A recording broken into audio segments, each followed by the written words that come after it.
Hi all, welcome to lecture 81। तो ये lecture में हम हमारा सेक्शन 5 जो बेसिकली वर्किंग विथ फाइल्स है वो स्टार्ट करते हैं।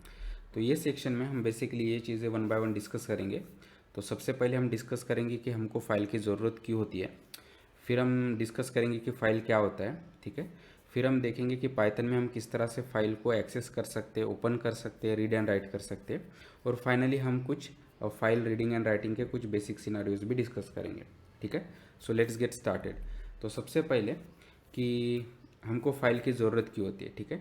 तो फाइल प्रोग्रामिंग में इन जनरल इनपुट और आउटपुट के लिए यूज़ होता है, ठीक है। तो अभी हम इसको समझते हैं। तो अगर आपको याद होगा तो हमने एक सिंपल सा कैलकुलेटर बनाया था जो बेसिकली नंबर्स को इनपुट लेके उन पे मैथमेटिकल ऑपरेशंस कर रहा था, ठीक है। तो इनिशियली हमने क्या किया था कि जो भी वैल्यू का हमको से सम करना है उनको हार्ड कोड किया था प्रोग्राम में, ठीक है। तो अगर मैं कहता हूँ कि पहला नंबर 5 और दूसरा नंबर 6, तो हमेशा उनका सम क्या होता था कि 5 + 6 = 11, ठीक है। तो फिर हमने लेटर सेक्शन में उसको मॉडिफाई किया या उसको मोर जेनरिक किया। तो फिर हमने क्या किया था कि जो भी इनपुट नंबर्स जो हमको ऐड करना है वो बेसिकली हम यूज़र से इनपुट ले रहे थे, राइट। तो उसके लिए यूज़र क्या यूज़ कर रहे थे, कीबोर्ड, और फिर उसके सम को हम मॉनिटर पे डिस्प्ले कर रहे थे।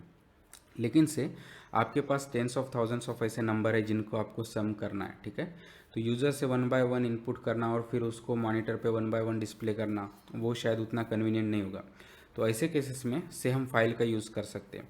तो आपका एक इनपुट फाइल हो सकता है जहाँ पे आपके इनपुट नंबर्स जो आपको सम करना है वो रह सकते हैं, और फिर हम पाइथन के प्रोग्राम से वो फाइल एक्सेस करेंगे, रीड करेंगे, वो इनपुट नंबर्स को रीड करके उनको एडिशन करेंगे, और फिर शायद हमसे सेकंड फाइल है जिसमें हम हमारे वो आउटपुट का रिजल्ट स्टोर कर सकते हैं। इस तरह से हम फाइल को इनपुट और आउटपुट के लिए यूज़ कर सकते हैं, या प्रोग्रामिंग में और पाइथन में भी, ठीक है।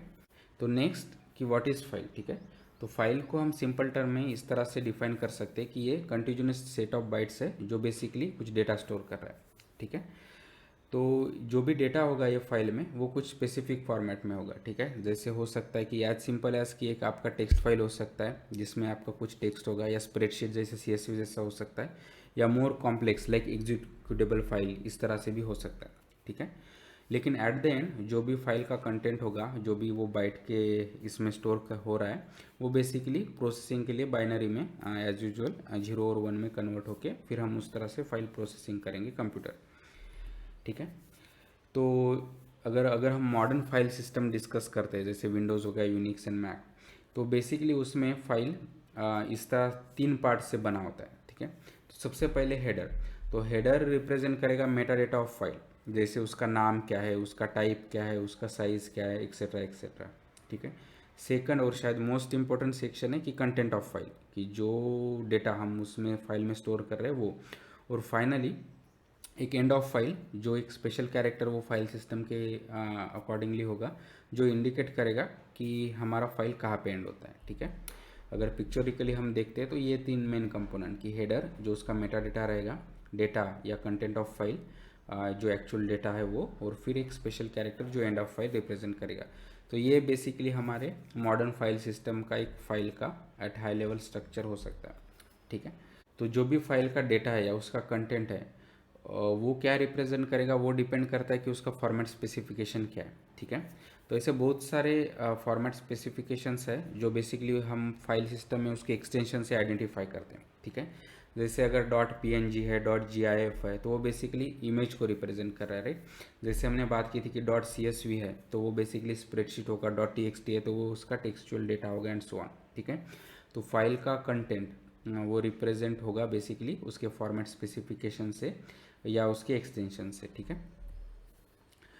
और नेक्स्ट इंपॉर्टेंट चीज़, अगर हमको फाइल को एक्सेस करना है तो उसका फुल पाथ ज़रूरी है। तो फुल पाथ यानी क्या होता है, बेसिकली एक स्ट्रिंग है जो बेसिकली लोकेशन ऑफ फाइल को रिप्रेजेंट कर रहा है कि जो लोकेशन पे वो फाइल स्टोर है ताकि हम उसको एक्सेस कर सकें। तो ये भी मेजरली 3 पार्ट में हम उसको डिवाइड कर सकते हैं। तो सबसे पहले फोल्डर पाथ, ठीक है। अगर हम विंडोज़ में बात करते हैं तो folder acts as a container, ठीक है। और फिर फोल्डर के अंदर सब फोल्डर सब फोल्डर सब फोल्डर्स हो सकते हैं, और फोल्डर्स में आपके फाइल रहेंगे, ठीक है। तो जो लास्ट फोल्डर है तो उसका पाथ यानी फोल्डर पाथ, ठीक है। और जैसे हमने बात की थी कि फोल्डर के अंदर स्मॉल स्मॉल सब्सिक्वेंट फोल्डर्स हो सकते हैं, अगर विंडोज़ की हम बात करेंगे तो वो सब्सिक्वेंट फोल्डर्स ये बैकवर्ड स्लैश से सेपरेट होंगे, और यूनिक्स और मैक में वो फॉरवर्ड स्लैश से सेपरेट होंगे, ठीक है।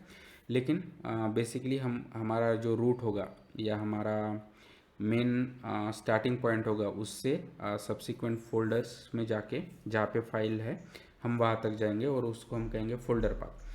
फिर नेक्स्ट उसका पार्ट होगा फाइल नेम, कि जो एक्चुअल फाइल का नाम है, ठीक है। और फाइनली होगा एक्सटेंशन, ठीक है। तो एक्सटेंशन यानी फाइल नेम के बाद डॉट रहेगा, उसके बाद एक्सटेंशन। और जैसे हमने बात की थी कि एक्सटेंशन जनरली इंडिकेट करेगा कि फाइल का टाइप क्या है, जैसे .gif image, .csv spreadsheet and so on, ठीक है। अगर हम उसको एग्जाम्पल के थ्रू समझते हैं तो इस तरह से हम मेरा पाथ, ये मेरा मेन फोल्डर है, ठीक है। उसके अंदर 2 फोल्डर है, उसके अंदर मेरा फाइल है कि doc.gf। तो इसका पाथ क्या होगा, कंप्लीट पाथ जिससे हम ये फाइल एक्सेस कर सकते हैं, वो इस तरह से कि पाथ उसका नेक्स्ट फोल्डर 2, और विंडोज़ में है तो ये बैकवर्ड स्लैश, और फिर से बैकवर्ड स्लैश, और फिर फाइल नेम, और उसके बाद उसका एक्सटेंशन, तो ये .gif इस तरह से।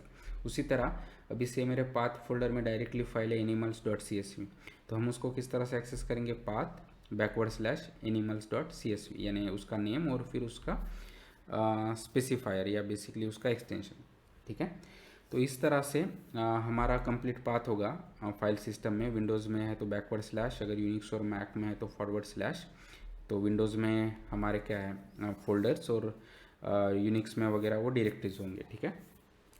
लेकिन जो भी होंगे, इस तरह से हम फाइल का लोकेशन एक्सेस कर सकते हैं यूजिंग दिस फॉरवर्ड पाथ, और फिर ये लोकेशन की हेल्प से हम फाइल को एक्सेस कर सकेंगे यूजिंग पाइथन, जो हम हमारे नेक्स्ट लेक्चर में डिस्कस करेंगे, ठीक है।